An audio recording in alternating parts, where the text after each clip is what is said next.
என் பெயர் கீர்த்தி. எனக்கு 30 வயதாகிறது. இது நான் 21 வயதில் இருந்தபோது நடந்த கதை. என் பெற்றோர் என் வாழ்க்கையை மிகவும் மகிழ்ச்சியாக நடத்தி வந்தனர். எனக்கு 15 வயதுடைய ஒரு தம்பி இருந்தான். நாங்கள் அக்கா தம்பி 2 பேர் மட்டுமே. நாங்கள் இருவரும் மிகவும் அழகாக இருப்போம். மக்கள் எங்களை பார்த்து எங்கள் அழகை புகழ்வார்கள். ஏனெனில் நான் என் அம்மாவைப் போல இருந்தேன். என் அப்பாவின் நிதி நிலைமை சரியாக இல்லை. அவரது இளமை காலத்தில் அதிக பணம் சம்பாதிக்க அவருக்கு எந்த வேலையும் இல்லை. அவர் என் தாத்தாவின் 3வது மகன். என் பெரியப்பாக்கள் இருவருக்கும் நல்ல வேலைகள் இருந்தன. அவர்கள் நிறைய பணம் சம்பாதிப்பார்கள். என் அப்பா நீண்ட காலமாக என் தாத்தாவின் பணத்தில் ஆடம்பரமாக வாழ்ந்தார். என் அப்பா ஒரு பயணப்பிரியர். அவர் எப்போதும் தன் நண்பர்களுடன் ஏதாவதொரு அழகான இடத்திற்கு சென்று திரும்புவார். என் அப்பாவின் வாழ்க்கையில் ஒரு பெண்ணின் மீது காதல் ஏற்பட்ட நேரமும் வந்தது. அவள் வேறு யாரும் அல்ல, என் அம்மாதான். அப்போது என் அப்பா தனது நண்பர்களுடன் காஷ்மீருக்கு சுற்றுலா சென்றிருந்தார். அவர் தன் நண்பர்களுடன் ஒரு வாரம் காஷ்மீரில் தங்கியிருந்தார். அங்கேதான் காஷ்மீரை சேர்ந்த என் அம்மாவை அவர் சந்தித்தார். என் அம்மா 3 சகோதரிகளில் ஒருவர். காஷ்மீரில் தன் பெற்றோருடன் அவர் வாழ்க்கை நன்றாக சென்றது. என் அப்பா என் அம்மாவுக்கு பிடித்து போனார். என் அம்மா மிகவும் அழகாக இருந்தாள். அவளுடன் ஒப்பிடுவதற்கு வேறு யாரும் இருக்க முடியாது. ஆனால் அவர் தனது அழகை பற்றி சிறிதும் பெருமை கொள்ளவில்லை. ஏனெனில் அவர் வாழ்ந்த இடத்தில் அழகான, சிவந்த மற்றும் வசீகரமான நிறம் கொண்டவர்களே வாழ்ந்தனர். முதல் பார்வையிலேயே இருவருக்கும் காதல் மலர்ந்தது. ஒரு வாரம் என் அப்பா தன் நண்பர்களுடன் காஷ்மீரில் இருந்தார். அதுவே அவரது வாழ்க்கையின் மிக அழகான நேரம். அதன் பிறகு அப்பா வீட்டிற்கு திரும்பும் நேரம் வந்தபோது, நானும் உங்களுடன் வர விரும்புகிறேன். நான் உங்களை திருமணம் செய்து கொள்ள வேண்டும். நீங்கள் என் மனதை மிகவும் கவர்ந்து விட்டீர்கள் என்று அம்மா அவரிடம் சொன்னார். உன் பெற்றோர் சம்மதிக்காவிட்டால் என்ன ஆகும் என்று அப்பா அம்மாவிடம் கேட்டார். என் பெற்றோர் சம்மதிக்க மாட்டார்கள் என்று எனக்கு தெரியும். இருந்தாலும் நான் என் விருப்பப்படி உங்களுடன் வர விரும்புகிறேன் என்று அம்மா சொன்னார். என் அப்பா என் அம்மாவின் பெற்றோருடன் சண்டை போட்டு சச்சரவு செய்து அவரை தன்னுடன் அழைத்து வந்தார். அம்மா பிடிவாதமாக இருந்ததால் என் அப்பா என் அம்மாவுடனான அனைத்து உறவுகளையும் துண்டித்து விட்டார். ஏனெனில் அவள் என் அப்பாவை மட்டுமே திருமணம் செய்ய விரும்பினாள். அப்பா அம்மாவை வீட்டிற்கு அழைத்து வந்தார். ஆனால் வீட்டில் ஒரு புதிய சலசலப்பு அவர்களுக்காக காத்திருந்தது என்று அவருக்கு தெரியாது.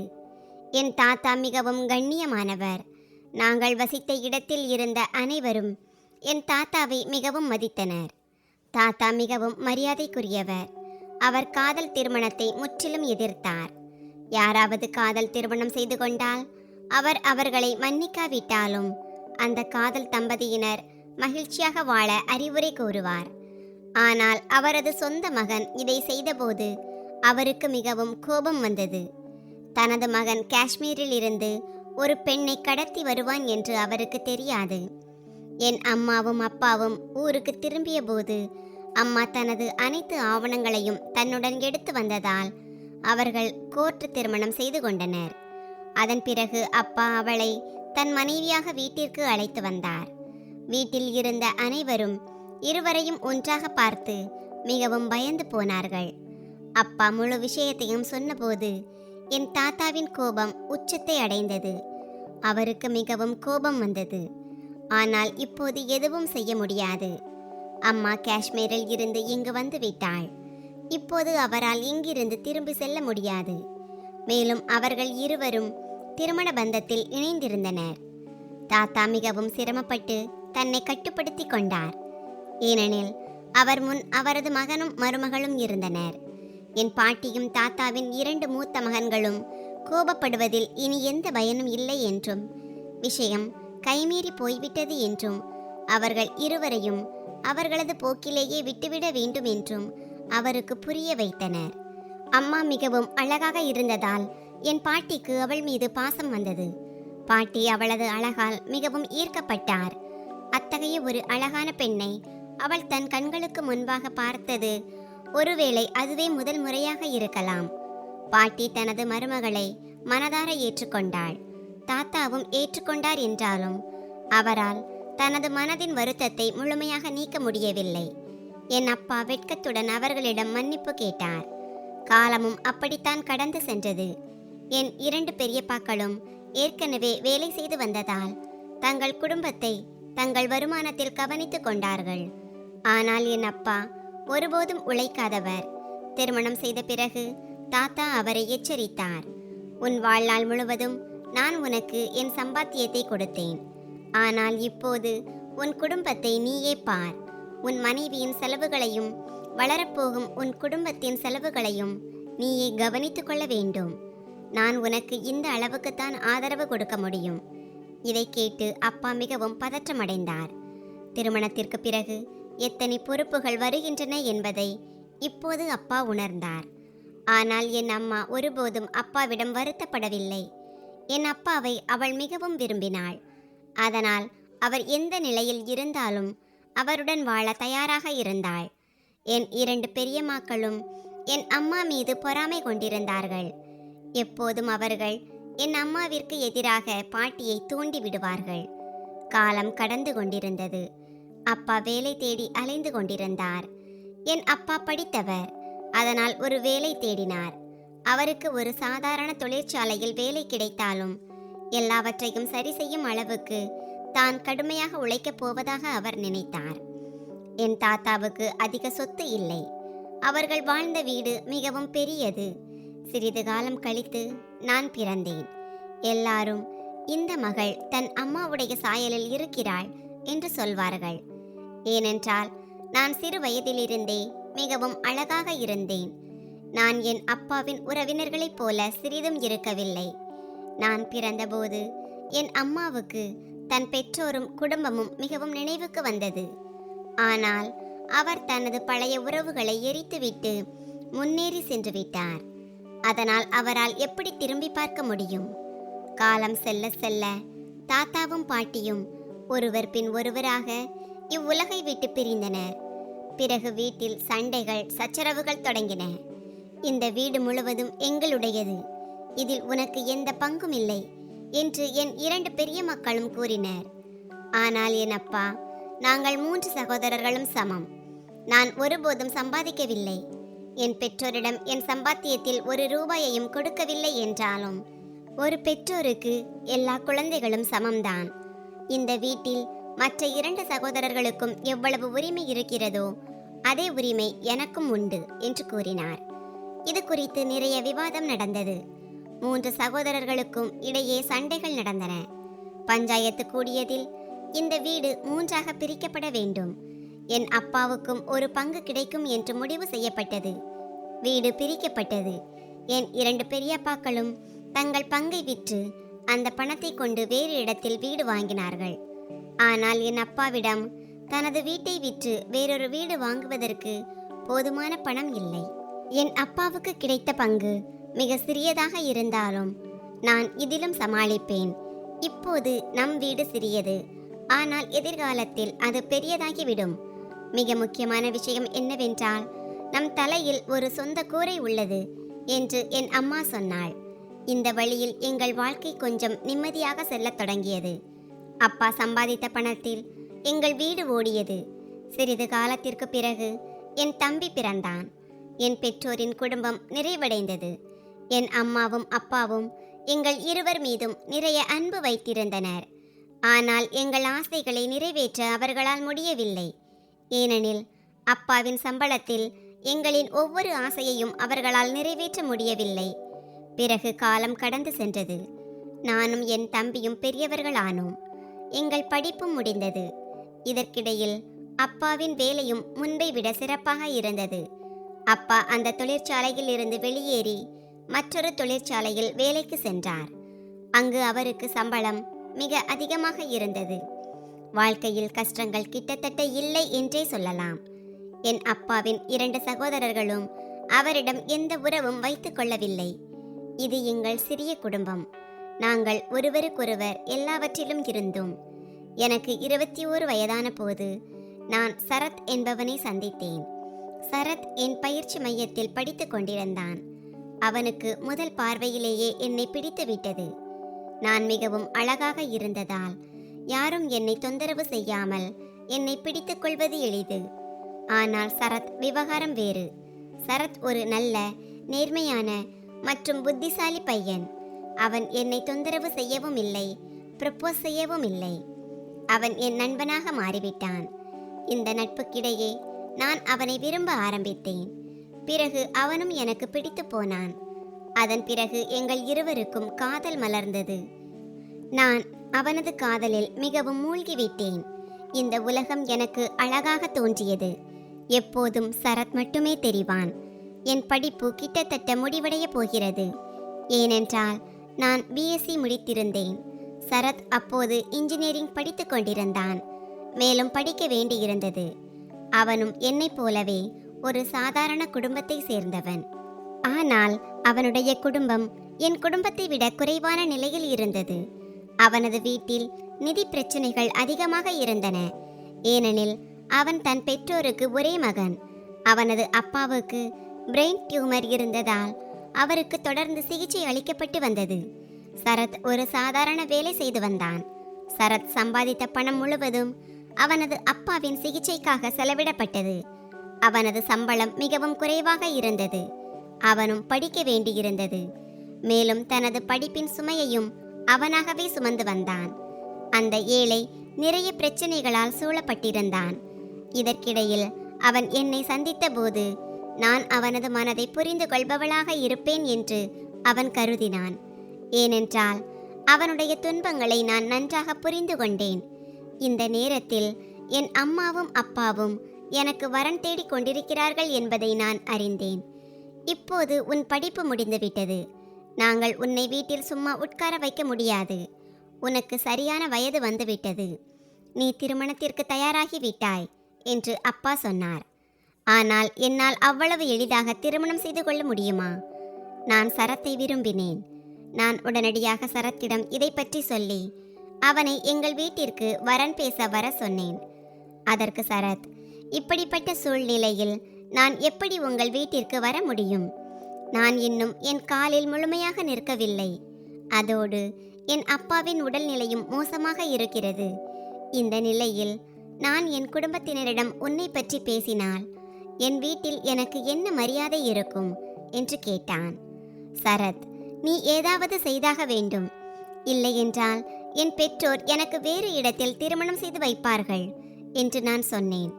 எனக்கு ஒரு வாரம் நேரம் கொடு, நான் என் வீட்டில் பேசுகிறேன் என்று சரத் சொன்னான். ஒரு வாரமும் முடிந்தது.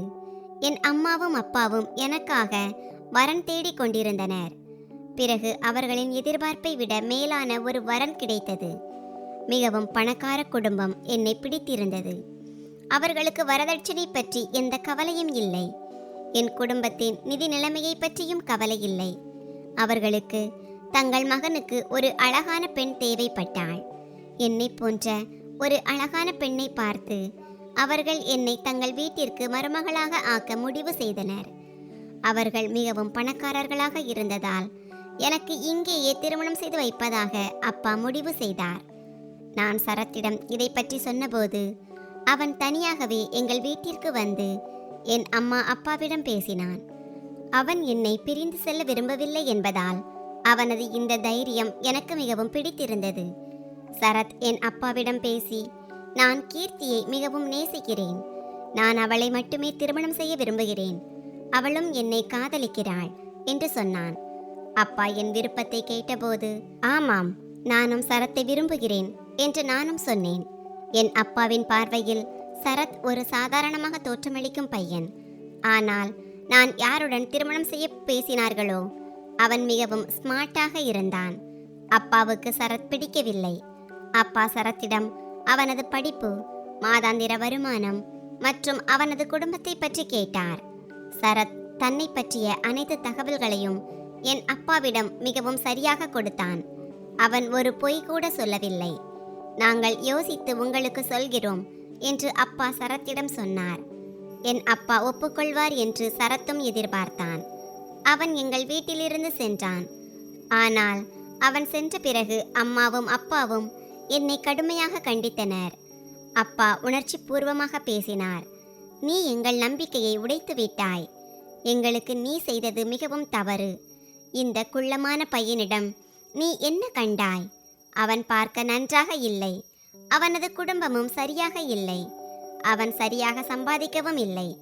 உனக்கு அவன் மீது காதல் ஏற்பட இதில் அப்படி என்ன சிறப்பு தகுதி இருக்கிறது? உன் முகத்தை பார். உன் அழகை பார்த்தே ஆயிரக்கணக்கான வரன்கள் அணிவகுத்து நிற்கும். இந்த இளைஞன் உன்னை போன்ற ஒரு பெண்ணுக்கு தகுதியானவன் அல்ல என்று அப்பா சொன்னார். இந்த இளைஞன் எங்களுக்கு பிடிக்கவில்லை. நாங்கள் உனக்கு அவனுடன் திருமணம் செய்து வைக்க மாட்டோம். நாங்கள் பேசி முடித்திருக்கும் அந்த இளைஞனுடன் தான் செய்து வைப்போம் என்று அம்மா சொன்னாள். ஆனால் நான் பிடிவாதமாக இருந்தேன். நான் சரத்தை தான் திருமணம் செய்து கொள்வேன் என்று சத்தம் போட ஆரம்பித்தேன். ஆனால் என் அம்மாவும் அப்பாவும் பிடிவாதமாக இருந்தார்கள். என்ன நடந்தாலும் உன் திருமணம் எங்கள் விருப்பப்படியே நடக்கும் என்று அவர்கள் சொன்னார்கள். என் மொபைலை என்னிடமிருந்து பிடுங்கிக் கொண்டார்கள். வீட்டில் என்னிடம் மிகவும் மோசமாக நடந்து கொண்டனர். என் விருப்பத்திற்கு எதிராக எனக்கு வலுக்கட்டாயமாக திருமணம் செய்து வைக்கப்பட்டது. நான் வீட்டை விட்டு வெளியேறவும் தடை விதிக்கப்பட்டது. அம்மா என்னை பிளாக்மெயில் கூட செய்தாள். நீ சரத்தை திருமணம் செய்தால் நீ எங்கள் பிணத்தின் மீதுதான் செல்ல வேண்டும் என்று அவள் சொன்னாள். என் பெற்றோரின் இந்த நடத்தை எனக்கு சுத்தமாக பிடிக்கவில்லை. நான் ஒரு அறையில் அடைக்கப்பட்டேன். என் தம்பியும் என்னிடம், அக்கா, அம்மா அப்பா சொல்வதை செய், இந்த இளைஞனை மறந்துவிடு என்று எனக்கு புரிய வைத்தான். ஆனால் என் இதயத்திலிருந்து அவனை நான் எப்படி நீக்க முடியும்? சரத் மீண்டும் என் அம்மா அப்பாவிடம் இருந்து பதில் வாங்க வந்தான். இந்த வீட்டில் எனக்கு என்ன நடக்கிறது என்று அவனுக்கு தெரியாது. ஆனால் அந்த ஏழை இளைஞனிடம் மிகவும் மோசமாக நடந்து கொண்டனர். அப்பா அவனை கடிந்து வீட்டிலிருந்து அனுப்பிவிட்டார். ஆனால் அவன் போக மறுத்தபோது அப்பா அவனிடம் ஒரு விஷயத்தை சொன்னார். அதனால் அவன் அங்கிருந்து செல்ல வேண்டிய கட்டாயம் ஏற்பட்டது. கீர்த்தி உன்னை திருமணம் செய்ய விரும்பவில்லை என்று அப்பா சொன்னார். ஆனால் அவனால் அதை நம்ப முடியவில்லை. வெளியே காத்திருக்குமாறு அப்பா அவனிடம் சொல்லிவிட்டு வீட்டிற்குள் வந்தார். அவர் என் அறைக்கு வந்து என்னிடம், கீர்த்தி, அந்த இளைஞன் வெளியே காத்திருக்கிறான். உனக்கு அவனை திருமணம் செய்ய இஷ்டமில்லை என்று நீ அவனிடம் சொல்ல வேண்டும். நான் சொல்வது போல் செய். நீ அப்படி செய்யாவிட்டால் நானும் உன் அம்மாவும் தூக்கில் தொங்கி இன்று உயிரை விட்டு விடுவோம் என்று சொன்னார். நீங்கள் ஏன் இப்படி செய்கிறீர்கள்? நீங்கள் இருவரும் கூட காதல் திருமணம் செய்தவர்கள்தானே என்று நான் கேட்டேன். அதற்கு அம்மா, ஆமாம், நாங்கள் காதல் திருமணம் செய்தவர்கள்தான். ஆனால் நாங்கள் நிறைய பிரச்சனைகளை எதிர்கொண்டோம். அதன் பிறகுதான் எங்கள் வாழ்க்கை எளிதாகியது. நாங்கள் அனுபவித்த அதே கஷ்டங்களை எங்கள் மகள் எதிர்கொள்ள நாங்கள் விரும்பவில்லை. நாங்கள் உன் நன்மைக்காகத்தான் இதையெல்லாம் சொல்கிறோம். மேலும் இந்த இளைஞன் என்ன தகுதியுடையவன்? உனக்கு நிச்சயிக்கப்பட்டுள்ள அந்த இளைஞன் உன்னை தன் கண்களில் வைத்து பாதுகாப்பான். ஆனால் இந்த இளைஞன் உன் வாழ்நாள் முழுவதும் உனக்கு எந்த மகிழ்ச்சியையும் கொடுக்க முடியாது. உன் அப்பா எனக்கு மகிழ்ச்சி தர நிறைய போராடினார். ஆனால் எல்லோராலும் போராட முடியாது. சிலர் பாதியிலேயே தைரியத்தை இழந்து விடுகிறார்கள். பிறகு என்ன மீதம் இருக்கும்? காதல். காதலை மட்டும் வைத்து வயிறு நிரம்பாது. காதலுடன் பணம் இருப்பதும் மிக அவசியம். அது இந்த இளைஞனிடம் இல்லை. அதனால் நீ எங்கள் பேச்சை கேட்டு அவனுடனான அனைத்து உறவுகளையும் முறித்துக்கொள். உன்னிடம் எதுவும் இல்லை, அதனால் உன்னை என்னால் திருமணம் செய்து கொள்ள முடியாது என்று அவனிடம் சொல்லிவிடு என்றார்கள். அம்மாவும் அப்பாவும் என்னை கட்டாயப்படுத்தியதால் நான் உடைந்து போனேன். பிறகு வேறு வழியின்றி என் கண்ணீரை துடைத்து கொண்டு சரத்தை எதிர்கொண்டேன். சரத், உன் அம்மாவும் அப்பாவும் என்ன சொல்கிறார்கள் என்று கேட்டான். அவர்கள் சொல்வது சரிதான். நான் உன்னை திருமணம் செய்து கொள்ள முடியாது. எனக்கு வேறு இடத்தில் திருமணம் நிச்சயிக்கப்பட்டுள்ளது. இப்போது நீ என்னை துரத்துவதை விட்டுவிடு என்று நான் சொன்னேன். சரத், ஏன் இப்படி சொல்கிறாய்? நீ என்னைத்தான் மிகவும் காதலித்தாய். என் வாழ்நாள் முழுவதும் என்னுடன் இருக்க வாக்குறுதி அளித்தாய். என் அப்பாவுக்கு உடல்நிலை சரியில்லை. அப்பாவுக்கு உடல்நிலை சீரானவுடன் அவர்கள் தாங்களே வந்து உன்னை சம்பந்தம் கேட்பார்கள். நான் அவர்களையும் சமாதானம் செய்துவிட்டேன் என்று சொன்னான். இனி எனக்காக நீ எந்த முயற்சியும் செய்ய தேவையில்லை. உன்னிடம் என்ன இருக்கிறது? உன்னை நான் திருமணம் செய்தால் நீ எனக்கு வாழ்க்கையில் எந்த மகிழ்ச்சியையும் எந்த வசதியையும் தர முடியாது. வெறும் அன்பை மட்டுமே தர முடியும். அன்பால் வயிறு நிறையாது. நீயோ பணத்துக்கு பைசாவுக்கு கூட கஷ்டப்படுபவன். உன்னுடன் என் வாழ்க்கை ஓடாது. நான் அவனிடம் கைகளை கூப்பி இங்கிருந்து போய்விடு என்று சொன்னேன். இதை நான் மிகவும் கஷ்டப்பட்டுத்தான் சொன்னேன். அவன் பாவம் அழ ஆரம்பித்து, நீ மிகவும் அகங்காரமானவள். உனக்கு பணத்தின் மீது ஆசை இருக்கிறது என்று எனக்கு தெரியாது. பணம்தான் எல்லாம் இல்லை. வாழ்க்கையில் அன்பு இருப்பது மிக முக்கியம் என்றான். அவனுடைய இந்த வார்த்தைகள் என் அப்பா அம்மாவுக்கு பிடிக்கவில்லை. என் அப்பா அவனை தள்ளி என் வீட்டிலிருந்து வெளியேற்றினார். நான் அமைதியாக நின்று அவனை பார்த்து கொண்டிருந்தேன். நான் என் அறைக்கு வந்து மிகவும் அழுதேன். நான் சரத்தின் பார்வையில் தவறானவளாகிவிட்டேன். ஆனால் நான் என்ன நிலையில் இருந்தேன் என்பது அவனுக்கு தெரியாது. காலம் சென்று கொண்டிருந்தது. என் திருமணம் நிக்கில் என்ற பையனுடன் நிச்சயிக்கப்பட்டது. சரத்துடன் என் பெற்றோரின் காரணமாக நடந்த எல்லாவற்றிற்கும் நான் என்னை ஒருபோதும் மன்னிக்க மாட்டேன் என்றும் என் பெற்றோரை திரும்பி பார்க்க மாட்டேன் என்றும் முடிவெடுத்திருந்தேன். என் வீட்டில் என் திருமண ஏற்பாடுகள் தொடங்கின. இறுதியில் என் திருமண நாளும் வந்தது. என் பெற்றோர் சொன்னபடி நான் இந்த திருமணத்தை செய்தாலும் நான் கல் சிலையைப் போல் ஆகிவிட்டேன். எனக்கு துக்கமும் இல்லை, மகிழ்ச்சியும் இல்லை. சரத்தும் என்னை திரும்பி தொடர்பு கொள்ள ஒருபோதும் முயற்சிக்கவில்லை. அவன் என்னை தொடர்பு கொள்ளவும் வழி இல்லை. என்னிடம் மொபைல் இல்லை. நான் வீட்டிலிருந்தும் வெளியே வரவில்லை. அதன் பிறகு அவன் ஒருபோதும் என் வீட்டிற்கு திரும்ப வரவில்லை. அதன் பிறகு அவனை நான் மீண்டும் சந்திக்கவே இல்லை. அவனை நான் மறக்க வேண்டிய கட்டாயம் ஏற்பட்டது. திருமண சடங்குகள் அனைத்தும் முடிந்துவிட்டன.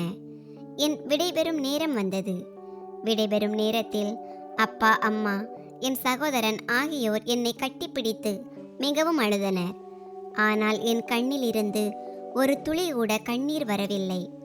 அவர்கள் எனக்கு எப்போதும் சந்தோஷமாக இருக்க ஆசீர்வாதம் செய்தனர்.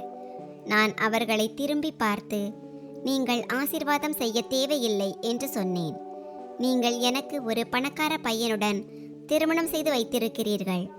அதனால் என் வாழ்க்கையில் எப்போதும் சந்தோஷம் மட்டுமே இருக்கும்.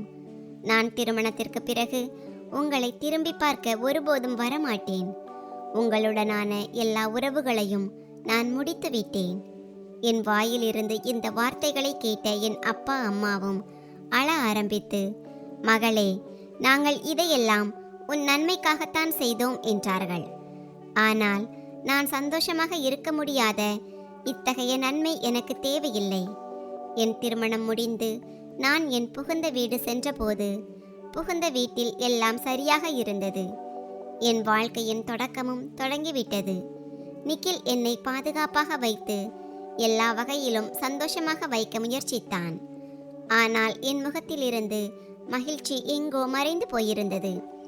இப்போதைக்கு நிக்கிலுடன் என் வாழ்க்கை நன்றாக சென்று கொண்டிருந்தது. நான் எனக்குள் சமாதானம் செய்து கொண்டேன். இப்போது எது இருந்தாலும் எப்படி இருந்தாலும் இதுதான் என் வீடு, இவர்தான் என் கணவர். நிக்கில் ஒரு நல்ல கணவராக நிரூபித்தார். அவருடைய நடத்தை என்னிடம் மிகவும் நன்றாக இருந்தது. ஆனால் அவருடைய அம்மாவின் நடத்தை எனக்கு பிடிக்கவில்லை.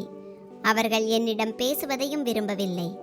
திருமணத்திற்கு பிறகு நிகிலின் அம்மா அவருடைய சொந்த அம்மா இல்லை, மாற்றாந்தாய் என்று எனக்கு தெரிய வந்தது.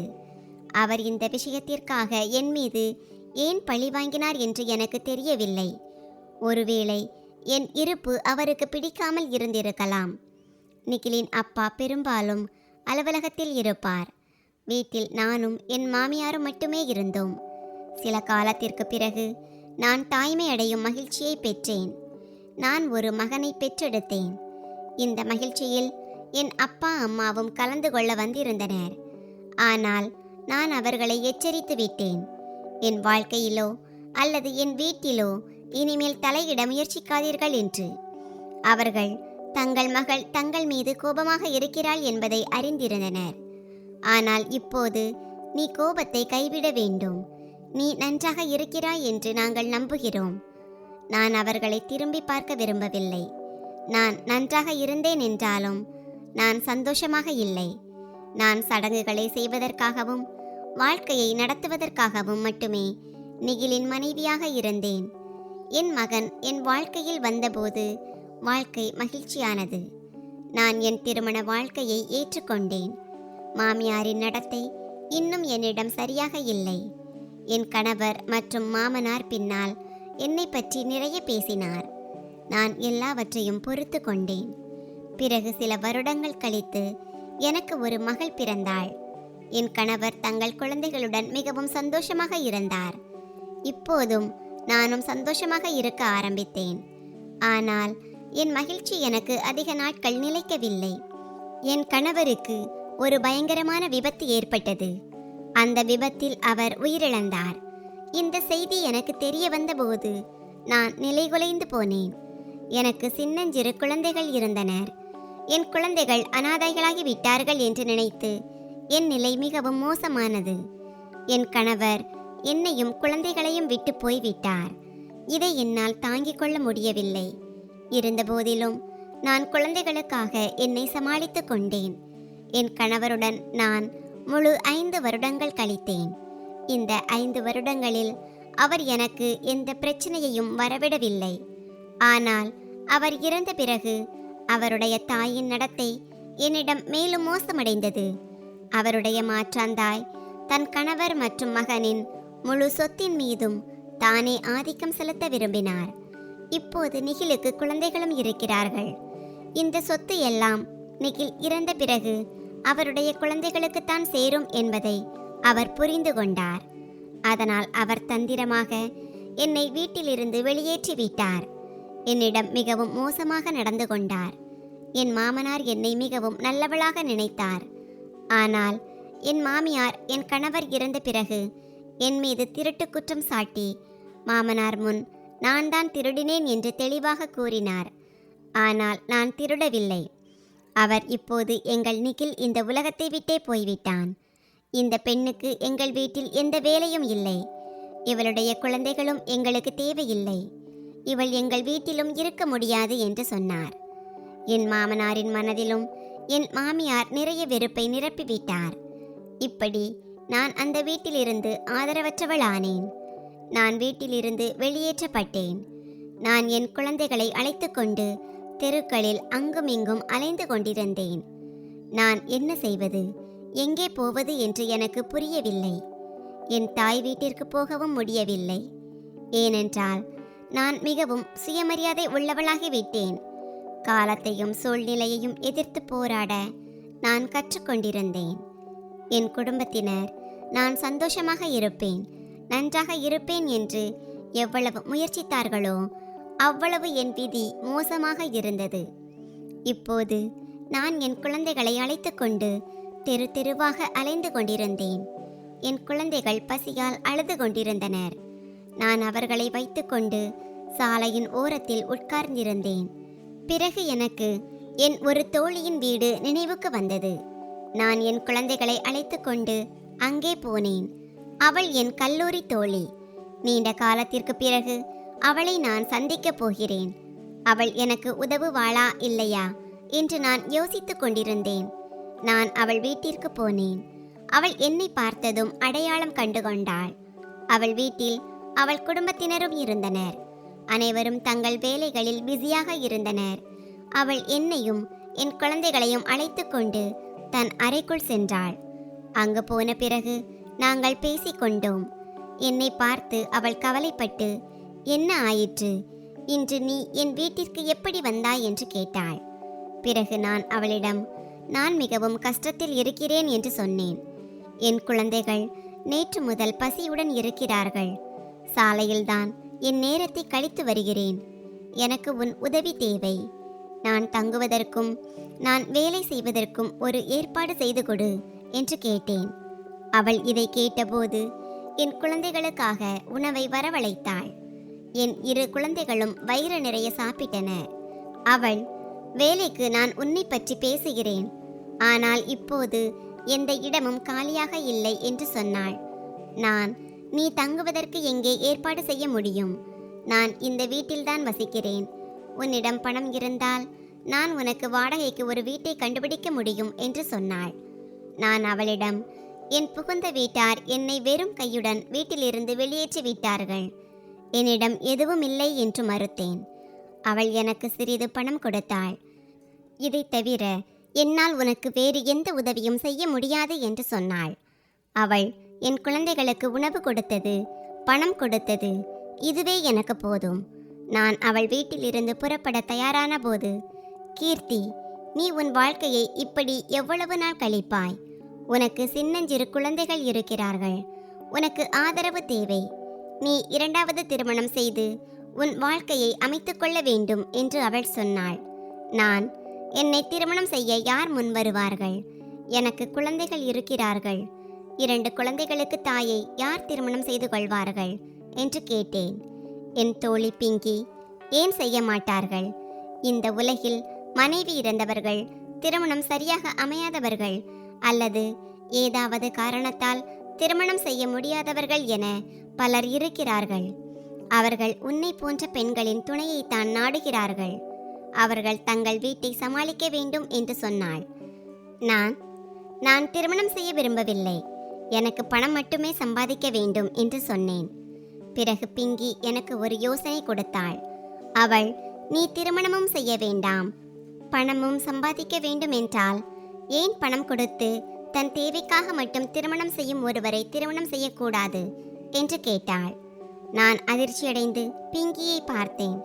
நான், இந்த உலகில் அப்படிப்பட்டவர்களும் இருக்கிறார்களா என்று கேட்டேன். அவள், ஆம், தேவைக்காக மட்டும் திருமணம் செய்யும் தேவை உள்ளவர்கள் பலர் இருக்கிறார்கள். ஒப்பந்த திருமணம் போன்றது. அதாவது சில நாட்களுக்கான ஒப்பந்தம். நீ வேண்டுமானால் உன் கட்டணத்தை வாங்கிக் கொள்ளலாம் என்று சொன்னாள். நான் அவள் பேச்சை கேட்டு அதிர்ச்சியடைந்தேன். ஆனால் இந்த யோசனை என் மனதில் வந்துவிட்டது. நான் இந்த வழியில் பணம் சம்பாதிக்கலாம் என்று நினைத்தேன். நான் என் குழந்தைகளை தெருவில் அலைய விடலாமா?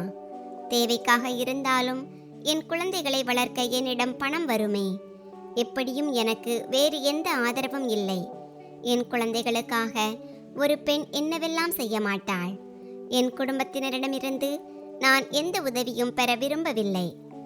அதனால் நான் பிங்கியின் உதவியுடன் தங்கள் தேவைகளை பூர்த்தி செய்ய சில நாட்களுக்கு என்னை தங்கள் மனைவியாக ஏற்றுக்கொள்ள விரும்பிய சிலருடன் பேசினேன். நிக்கில் முன் நான் ஒருபோதும் என் அன்பை தெரிவிக்கவில்லை என்பதையும் நான் உணர்ந்தேன். நான் அவன் மீது அன்பு கொள்ளாத போது எப்படி சொல்ல முடியும்? நான் சாதாரண முறையில் திருமணம் செய்து கொள்வது என்று நினைத்தேன். ஏனென்றால் இந்த வழியில் மக்களின் விருப்பங்களும் நிறைவேறும். நான் அவர்களின் தலையில் சுமையாகவும் இருக்க மாட்டேன். ஒரு வயதான மனிதரை நான் சந்தித்தேன். அவரை கண்டதும் என் கண்களில் கண்ணீர் வந்தது. அவர் என் அழகில் மயங்கி என்னை அவருக்கு சொந்தமாக்கிக் கொள்ள விரும்புவதாக கூறினார். ஆனால் நான் அவரிடம், நான் உனக்கு 3 நாட்களுக்கு மட்டுமே மனைவியாக இருப்பேன். என் 3 நாட்களுக்கான கட்டணம் 1,00,000 என்று முன்பே சொல்லிவிட்டேன். என்னை போன்ற அழகான பெண்ணுடன் நேரத்தை செலவிட அனைவரும் ஆவலுடன் இருந்தார்கள். அதனால் பணக்காரர்களும் என் மீது எளிதில் பணத்தை பொழிய முடிந்தது. அந்த வயதான மனிதர் ஒப்புக்கொண்டார். இப்படி என் திருமணம் அவருடன் 3 நாட்களுக்கான ஒப்பந்தத்தில் நடந்தது. அவர் எனக்கு 1,00,000 முன்பணம் கொடுத்தவுடன் நான் உடனடியாக ஒரு வாடகை வீடு எடுத்து வீட்டிற்குள் தேவையான அனைத்து பொருட்களையும் வைத்து கொண்டேன். பிறகு நான் 3 நாட்களுக்கு அவருக்கு மனைவியானேன். அந்த 3 நாட்களிலும் அவர் என்னிடமிருந்து மனைவிக்குரிய முழு உரிமையையும் அனுபவித்தார். அதன் பிறகு அவர் எனக்கு பணம் கொடுத்தார். நான் என் வீட்டிற்கு வந்துவிட்டேன். இப்போது என்னிடம் நிறைய பணம் வர ஆரம்பித்தது. ஏனென்றால் நான் இந்த வழியில்தான் பணம் சம்பாதித்து கொண்டிருந்தேன். ஒரு ஆளை விட்டுவிட்டு இன்னொருவருடன் திருமணம், இன்னொருவரை விட்டுவிட்டு வேறொருவருடன் திருமணம். இதுவே என் தொழில் ஆகிவிட்டது. என் குழந்தைகளின் வயிறு நிறைந்தது என்ற மகிழ்ச்சி மட்டும்தான் எனக்கு இருந்தது. ஒரு நாளுக்கு 1,00,000 என்னால் சேகரிக்க முடிந்தது. ஆனால் இந்த வேலைக்கு எனக்கு குறைவான வாடிக்கையாளர்களே கிடைத்தனர். தங்கள் ஆசைகளை நிறைவேற்ற திருமணம் செய்ய வேண்டிய கட்டாயத்தில் உள்ளவர்கள் பலர் இருந்தனர். ஆனால் அவர்களின் சில கட்டாயங்களால் திருமணம் செய்ய முடியவில்லை. மேலும் பணம் இல்லாத பலர் இருந்தனர். அவர்கள் இந்த வேலையை செய்வது குறைவு. அப்படியிருந்தும் என் குழந்தைகளின் சாப்பாடு நடக்க ஆரம்பித்தது. என் வாழ்க்கையும் நன்றாக போய்க் கொண்டிருந்தது. நான் மிகவும் கஞ்சத்தனத்துடன் செலவு செய்தேன். ஏனென்றால் மோசமான நேரம் எப்போது வேண்டுமானாலும் யாருக்கு வேண்டுமானாலும் வரலாம் என்பதை நான் புரிந்து கொண்டேன். மோசமான நேரத்திற்காக எப்போதும் பணத்தை சேமித்து வைக்க வேண்டும். என் தோழிக்கு நான் மிகவும் நன்றி சொன்னேன். அவள் எனக்கு நேரடியாக உதவ முடியாவிட்டாலும் எனக்கு பணம் சம்பாதிக்கும் வழியை கற்றுக் கொடுத்தாள். நான் பணம் சம்பாதிக்கும் வழி தவறானது என்று எனக்கு தெரியும். ஆனால் என்னை போன்ற கட்டாயப்படுத்தப்பட்ட பெண் வேறு என்ன செய்வாள்? எப்படியும் அழகான பெண்ணை இந்த உலகத்தின் ஓநாய்கள் தங்கள் கண்களால் கெடுத்து விடுவார்கள். அதற்கு முன் நான் இந்த வேலையை என் தொழிலாகவே ஆக்கிக் கொண்டேன். ஒரு நாள் என் வீட்டு வாசலில் தட்டப்பட்டது. என் மகள் கதவை திறக்கப் போனாள். அம்மா, உங்களை பார்க்க யாரோ வந்திருக்கிறார்கள் என்று சொன்னாள். நான் வாசலை நோக்கி சென்றபோது எதிரே ஒரு விசித்திரமான தோற்றத்தில் ஒருவன் இருந்தான். அவரை கண்டதும் நான் ஆச்சரியப்பட்டேன். அவருக்கு தாடி பெரிதாக வளர்ந்திருந்தது. தலைமுடியும் பின்னி கிடந்தது. நான் யார் என்று கேட்டேன். அவன், நீ பணத்துக்காக திருமணம் செய்கிறாய் என்றும் உனக்கு வெறும் 3 நாட்களுக்கான ஒப்பந்தம் மட்டுமே என்றும் நான் கேள்விப்பட்டேன் என்று சொன்னான். நான் அங்கும் இங்கும் பார்த்து அக்கம் பக்கத்தினர் அல்லது என் குழந்தைகள் அருகில் இல்லை என்பதை உறுதிப்படுத்தி கொண்டேன். அங்கே யாரும் இல்லை. நிம்மதியாகிய பிறகு நான் அவனிடம், ஆம், நீங்கள் சொல்வது முற்றிலும் சரி, நான் அப்படித்தான் செய்கிறேன். நீயும் என்னை திருமணம் செய்ய விரும்புகிறாயா என்று கேட்டேன். அவன், ஆம், ஆனால் நான் உன்னை 3 நாட்களுக்கு அல்ல, முழு 1 மாதத்திற்கு திருமணம் செய்ய விரும்புகிறேன் என்று சொன்னான். நான், இவ்வளவு நீண்ட ஒப்பந்தம் நான் செய்வதில்லை என்று சொன்னேன். அவன், பணத்துக்காக நீ உன் உடலை மற்றவர்களுக்கு ஒப்படைக்க முடியும் போது, மற்றவர்களை திருமணம் செய்ய முடியும் போது உன் நேரத்தை நீட்டிக்க முடியாதா என்று கேட்டான். நான் அதிர்ச்சியுடன் அவனை பார்த்தேன். அவன் அமைதியானான். பிறகு சிறிது நேரம் கழித்து, நீ ஒரு நாளுக்கு 1 லட்சம் சம்பாதிக்கிறாய் அல்லவா? நான் உனக்கு 1 மாதத்திற்கு 50 லட்சம் கொடுப்பேன் என்று சொன்னான். அவன் பேச்சை கேட்டதும் நான் திகைத்து போனேன். 50 லட்சம் என்பது ஒரு மிகப்பெரிய தொகையாயிற்றே. என்னிடம் இவ்வளவு பணம் வந்தால் நானும் என் குழந்தைகளும் எங்கள் எதிர்காலத்தை மேம்படுத்திக் கொள்ளலாம். நான் ஏதாவது தொழில் செய்ய முடியும். அதன் பிறகு ஒருவேளை நான் வாழ்க்கையில் ஒருபோதும் இந்த தவறான வேலையை செய்ய வேண்டியதில்லை. நான் இந்த வழியில் என் முழு வாழ்க்கையும் மாறிவிடும் என்று நினைத்தேன். நான் அந்த மனிதனின் பேச்சை கேட்டு அவனையும் திருமணம் செய்து கொண்டேன். அவன் என்னையும் என் குழந்தைகளையும் தன்னுடன் தன் வீட்டிற்கு அழைத்து சென்றான். ஆனால் ஆச்சரியமான விஷயம் என்னவென்றால், எந்த வேலைக்காக அவன் என்னை திருமணம் செய்தானோ அந்த வேலையை அவன் ஒருபோதும் செயல்படுத்தவில்லை. அவன் என்னையும் என் குழந்தைகளையும் தன் வீட்டிற்கு அழைத்து சென்று வைத்து கொண்டான். அங்கு எங்களுக்கு வயிறு நிறைய உணவு கிடைத்தது. எங்கள் தேவைகள் அனைத்தும் பூர்த்தி செய்யப்பட்டன. அவன் என்னை தொடுவது கூட இல்லை. அது மட்டுமின்றி அவன் என் குழந்தைகளுடனும் மிகவும் நன்றாக பழகினான். அவன் வீட்டிலும் குறைவாகவே தங்குவான். அவன் வீட்டில் யாரும் இல்லை. வீடும் மிக பெரியது. நாள் முழுவதும் அவன் என்னையும் என் குழந்தைகளையும் நம்பி விட்டுவிட்டு போய்விடுவான். அவன் என் குழந்தைகளுடன் சிரித்து பேசுவான். அவர்களுக்காக பரிசுகளை கொண்டு வருவான். அதனால் என் குழந்தைகள் மிகவும் சந்தோஷப்படுவார்கள். இவன் யார்? எனக்கு ஏன் இப்படி செய்கிறான் என்று எனக்கு புரியவில்லை. ஆனால் எனக்கு அவனை பற்றி கவலை இல்லை. அவனுடைய நடத்தையும் விசித்திரமாக இருந்தது. நான் இந்த வீட்டில் சில நாட்களுக்கான விருந்தினர் மட்டும்தான். எனக்கு அவனுடைய பணத்தில்தான் கவலை இருந்தது. அவன் வீட்டில் நான் அவன் சொல்வதற்கு கட்டுப்பட்டு நடந்தேன். அவன் என் அருகில் வர விரும்பினால் என்னால் அவனை தடுக்க முடியாது. அவனை கிட்ட வரவும் அனுமதிப்பேன். ஆனால் அவன் தானாகவே என் அருகில் வரவில்லை. மெதுவாக 1 மாதம் முடிந்துவிட்டது. இப்போது நான் அவன் வீட்டிலிருந்து போக வேண்டிய நேரம் வந்துவிட்டது. இப்போது நான் அவனிடமிருந்து என் பணத்தை பெற வேண்டும். இந்த உறவை அவனுடன் முடித்துக்கொள்ள வேண்டும். அன்று அவன் வீட்டில் இல்லை. நான் இதுவரை அவன் பெயரை கூட அறியவில்லை. ஆனால் இரவு நேரத்தில் அவன் வீட்டிற்கு வந்தபோது நான் அவனிடம், எனக்கு என் பணத்தை கொடுத்துவிடு, இந்த உறவிலிருந்து என்னை விடுவித்து விடு, என் நேரம் முடிந்துவிட்டது என்று சொன்னேன். அவன், நான் உன்னை விடுவிக்க மாட்டேன், உனக்கு பணமும் கிடைக்காது என்று சொன்னான். நான், இது என்ன வேலை? நீ 1 மாதத்திற்கு என்னை திருமணம் செய்ய விரும்புவதாக சொன்னாய். அதன் விலையாக 50 லட்சம் கொடுப்பேன் என்று சொன்னாய். நீ செய்வது சரியில்லை என்று சொன்னேன். அவன் மெதுவாக என் அருகில் வந்தான். என் தோள்களை பிடித்து என்னை குலுக்கி, நீ எனக்கு என்ன செய்தாய் என்று சொன்னான். நான் அவனை ஆச்சரியத்துடன் கண்களை அகல விரித்து பார்த்தேன். அவன் தன் முகத்திலிருந்து போலி தாடி மீசையை அகற்ற ஆரம்பித்தான். அதன் பிறகு அவனுடைய உண்மையான உருவம் என் முன் வந்தது. அதை பார்த்து என் கண்கள் உண்மையிலேயே அதிர்ச்சியால் விரிந்து விட்டன. ஏனென்றால் இந்த மனிதன் சரத். அவன், நீ என்னை அடையாளம் கண்டுகொள்ள எப்படி தவறு செய்ய முடியும்? நான் உன்னை முதல் பார்வையிலேயே அடையாளம் கண்டுகொண்டேன் என்று சொன்னான். 5 வருடங்களுக்கு பிறகும் நீ மாறவில்லை. ஆனால் காலமும் சூழ்நிலையும் என்னை நிச்சயமாக மாற்றிவிட்டது. நான் உன்னால் தான் பழிவாங்கப்பட்டேன். நீ இந்த பணத்துக்காகத்தானே என்னை விட்டு விலகி சென்றாய். இன்று பார், விதி உன்னை எந்த நிலைக்கு கொண்டு வந்து விட்டது. நீ ஒரு குணமற்றவளாகி விட்டாய் என்று சொன்னான். அவன் இதை கூறி சத்தமாக சிரிக்க ஆரம்பித்தான். உன்னை போன்ற ஒரு குணமற்ற பெண்ணை நான் திருமணம் செய்யாமல் போனது நல்லது.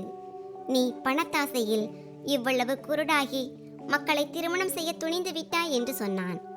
3 நாட்களுக்கான ஒப்பந்தம். இதை கூறி அவன் சிரிக்க ஆரம்பித்தான். எனக்கு அவன் ஒரு பைத்தியக்காரனை போல தோன்றினான். அவனை கண்டதும் எனக்கு மிகுந்த கோபம் வந்தது. என் ரத்தம் கொதித்தது. நான் அவன் வாயில் அறைந்தேன். நீ என் குணத்தின் மீது கேள்வி எழுப்புகிறாய். நான் இதை பொறுத்து கொள்ள மாட்டேன். மேலும் இதை செய்வது என் மிகப்பெரிய கட்டாயம் என்று சொன்னேன்.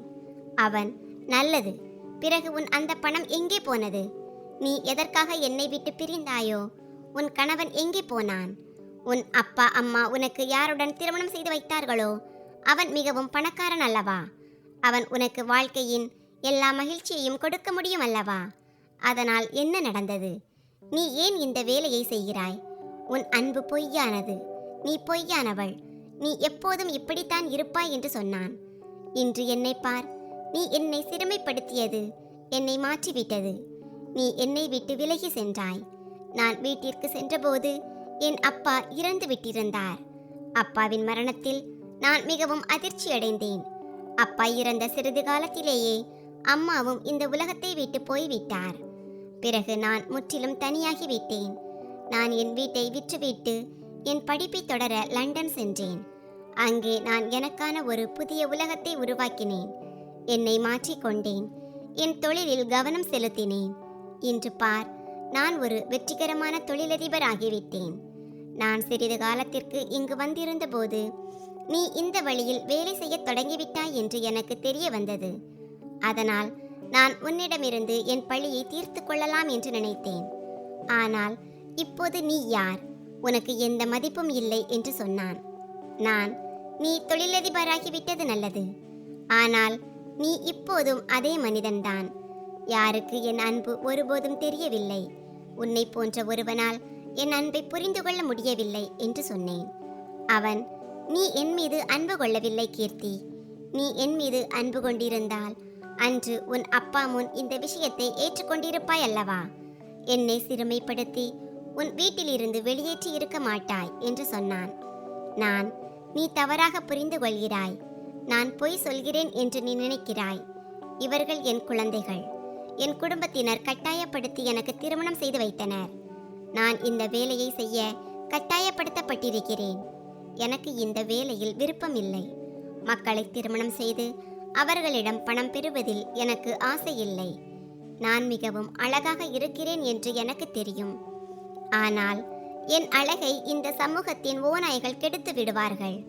என் குணத்தின் மீது கேள்வி எழுப்புவார்கள். என் குழந்தைகள் பசியுடன் வைக்கப்படுவார்கள். அப்படி இருந்தும் நான் பணயமாவேன். அதனால் நான் பாதகமான வழியை தேர்ந்தெடுத்தேன். அங்கிருந்து எனக்கு குறைந்தபட்சம் பணமாவது கிடைக்கும். மக்களை திருமணம் செய்வது என் கட்டாயம். ஏனென்றால் எனக்கு பணம் கிடைத்தது. என் குடும்பத்தினர் எனக்கு நிக்கிலுடன் திருமணம் செய்து வைத்தார்கள். ஏனென்றால் காதல் திருமணம் செய்த பிறகு அவர்கள் அனுபவித்த பிரச்சனைகளை நான் அனுபவிக்க கூடாது என்று அவர்கள் நினைத்தார்கள். அவர்கள் என்னை மிரட்டினார்கள். அவர்கள், நான் உன்னை இங்கிருந்து போக சொல்ல வேண்டும் என்றும் நான் உன்னை அன்பு செய்யவில்லை என்று ஒப்புக்கொள்ள வேண்டும் என்றும் சொன்னார்கள். நான் அப்படி செய்யாவிட்டால் என் அப்பா அம்மா தற்கொலை செய்து கொள்வார்கள் என்று சொன்னார்கள். அவர்களின் மகிழ்ச்சிக்காக நான் உன்னிடம் அதையெல்லாம் செய்தேன். உன்னை சிறுமைப்படுத்தினேன், என்னையும் நானே சிறுமைப்படுத்தினேன். நீ அங்கிருந்து போய்விட்டாய்.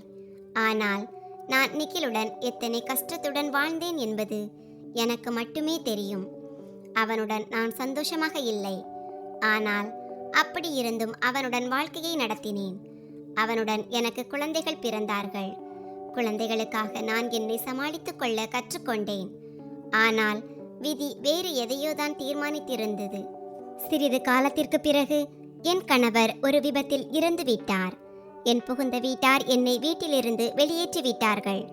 நான் என் குழந்தைகளுடன் தெருக்களில் அலைந்து கொண்டிருந்தேன். என் குழந்தைகளுக்கு 2 வேளை உணவு அளிப்பவர் கூட யாரும் இல்லை. அதனால்தான் நான் இந்த வேலையை செய்தேன். ஒரு தாய் தன் குழந்தைகளுக்காக கட்டாயப்படுத்தப்பட்டு எதையும் செய்வாள். ஆம், நான் சுயநலவாதியாகி விட்டேன். என் குழந்தைகளுக்காக மட்டுமே. ஆம், எனக்கு பணம் தேவைப்பட்டது, என் குழந்தைகளுக்காக மட்டுமே. ஆனால் நான் உன்னை ஏமாற்றும் அளவுக்கு பணத்துக்கு பசித்தவள் இல்லை. நான் இந்த பணத்துக்காக உன்னை ஏமாற்றவில்லை. நான் இப்போதும் உன்னை அன்பு செய்கிறேன். கண்களில் கண்ணீரும் என் முகத்தில் ஏமாற்றத்தையும் கண்டு அவன், நீ பொய் சொல்கிறாய். அப்படி நடந்திருந்தால் நீ ஏன் உன் பெற்றோருடன் போகவில்லை? அவர்கள் வீட்டில் ஏன் இருக்கவில்லை? ஏன் நீ தெருக்களில் அலைந்து கொண்டிருந்தாய் என்று கேட்டான். நான், ஏனென்றால் நான் அவர்களுடன் எந்த உறவும் வைத்துக் கொள்ளவில்லை என்று சொன்னேன். அவர்கள் தங்கள் மகிழ்ச்சிக்காகவும் தங்கள் மரியாதைக்காகவும் என்னை உன்னிடமிருந்து பிரித்தார்கள். எனக்கு நிக்கிலுடன் திருமணம் செய்து வைத்தார்கள். நான் அவர்களின் கட்டளைக்கு கீழ்ப்படிந்தேன். அவர்கள் நான் நிகிலை மணந்து என் வாழ்க்கையை அமைத்துக் கொள்ள வேண்டும் என்று விரும்பினார்கள். நான் அதை செய்தேன். ஆனால் நான் அவர்கள் மீது இப்போதும் கோபமாக இருக்கிறேன். ஏனென்றால் அவர்கள் என் அன்பை என்னிடமிருந்து பிரித்து விட்டார்கள். விடைபெறும் போதே நான் அவர்களுடன் எல்லா உறவுகளையும் முடித்து விட்டேன். பிறகு எனக்கு எவ்வளவு பிரச்சனைகள் வந்தாலும் நான் ஒருபோதும் அவர்களை திரும்பி பார்க்கவில்லை. அவர்கள் பக்கமும் நான் போகவில்லை. இதை கூறி நான் விம்மி விம்மி அழுது கொண்டிருந்தேன். என் வார்த்தைகள் சரத்துக்கு நம்பிக்கையை கொடுத்தன. சரத் என் முன் கைகளை கூப்பி என்னிடம் மன்னிப்பு கேட்க ஆரம்பித்தான். அவன், நான் உன்னை தவறாக புரிந்து கொண்டேன் கீர்த்தி. நீ தவறானவள். நீ பேராசைக்காரியாக இருப்பதுடன் ஒரு சீர்கெட்ட பெண்ணாகவும் ஆகிவிட்டாய் என்று நான் நினைத்தேன். ஆனால் நீ இப்படி செய்ததற்கு பின்னால் ஒரு துயரமான கதை ஒளிந்திருக்கிறது என்று எனக்கு தெரியாது. என்னை மன்னித்து விடு. நீ எனக்கு மிகப்பெரிய தவறு செய்தாய் என்பதை உனக்கு நான் உணர்த்த விரும்பினேன். ஆனால் நீ என்னிடம் செய்தது உன்னை செய்யும்படி கட்டாயப்படுத்தி இருந்தது என்று எனக்கு தெரியாது. அவன் என் கைகளை பிடித்துக்கொண்டு என்னுடன் அழ ஆரம்பித்தான். அவன், இன்று நான் உனக்கு ஒரு தேர்வை கொடுக்க விரும்புகிறேன் என்று சொன்னான். நீ இங்கே தங்கும்படி நான் வற்புறுத்த மாட்டேன். உன் விருப்பம். ஒரு பக்கம் உன்னிடம் 50 லட்சம் இருக்கிறது, இன்னொரு பக்கம் நான் இருக்கிறேன். நான் இப்போதும் உன்னையும் உன் குழந்தைகளையும் ஏற்றுக்கொள்ள தயாராக இருக்கிறேன். நீ வேண்டுமானால் 50 லட்சத்தை எடுத்துக்கொண்டு இங்கிருந்து போகலாம். அந்த 50 லட்சம் சிறிது காலத்திற்கு பிறகு முடிந்துவிடும். பிறகு நீ வேறு ஒரு புதிய ஆளை திருமணம் செய்ய வேண்டியிருக்கும். நீ என்னை ஏற்றுக்கொண்டால் நான் உன் குழந்தைகளுடன் வாழ்க்கை முழுவதும் இருப்பேன். உன்னையும் உன் குழந்தைகளையும் நான் மிகவும் கவனித்துக் கொள்வேன். உன் குழந்தைகள் மிகவும் அன்பானவர்கள். அவர்கள் மீது எனக்கு நெருக்கமான பாசம் வந்துவிட்டது. உன் கணவர் இறந்துவிட்டார் என்று எனக்கு தெரியாது. நீ உன் கணவரை விட்டு விட்டாய் என்று நான் நினைத்தேன். ஆனால் நான் உன் வீட்டிற்கு சென்றபோது உன் வீட்டின் நிலையை பார்த்து எனக்கு ஏதோ சந்தேகம் வந்தது. ஆனால் நான் அப்போதும் உண்மையை அறிய முயற்சிக்கவில்லை. நீ இங்கிருந்து போகும்போது நான் உன்னிடமிருந்து என் பழியை தீர்த்து கொள்வேன் என்று நினைத்தேன்.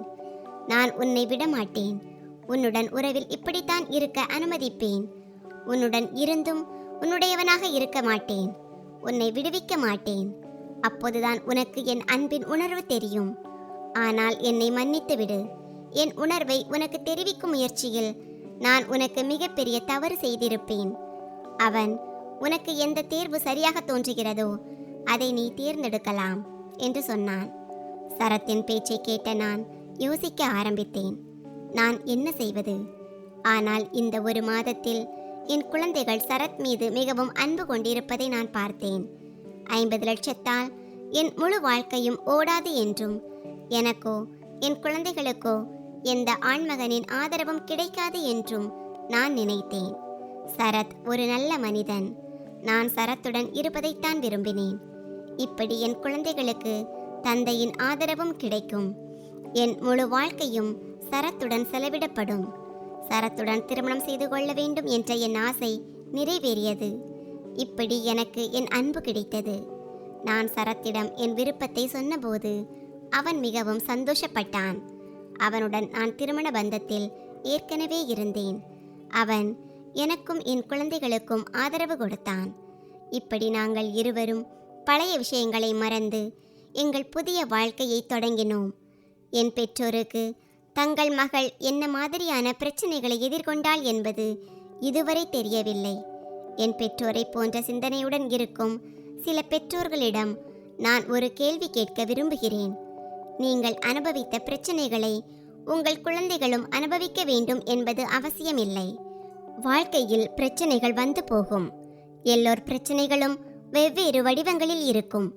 கடின உழைப்பால் மனிதன் என்னவெல்லாம் செய்ய முடியாது. என் அப்பா என் அம்மாவுக்காக கடினமாக உழைத்து இவ்வளவு செய்தாரே. அவர்கள் நிம்மதியான வாழ்க்கையை கழித்து கொண்டிருந்தார்களே. அதேபோல் என் அப்பா அம்மாவும் சரத்தை பற்றி யோசித்திருக்கலாமே. சரத்தும் மாறிவிட்டான் அல்லவா? இவ்வளவு நடந்த பிறகும் அவன் என்னை அடைந்து விட்டான். வரும் பிரச்சனைகளை உங்களால் தடுக்க முடியாது. எது நடக்க வேண்டுமோ அது நடந்தே தீரும். நான் சரத்துடன் இப்போது மிகவும் சந்தோஷமாக இருக்கிறேன். அவன் என்னையும் என் குழந்தைகளையும் தன்னுடன் லண்டன் அழைத்து வந்து விட்டான். இங்கு நான் அவனுடன் ஒரு மகிழ்ச்சியான வாழ்க்கையை வாழ்ந்து கொண்டிருக்கிறேன். நண்பர்களே, இந்த கதை உங்களுக்கு எப்படி இருந்தது என்று கருத்து தெரிவிக்கவும். கதை பிடித்திருந்தால் அதை விரும்பி உங்கள் நண்பர்களுடன் பகிர்ந்து கொள்ளுங்கள்.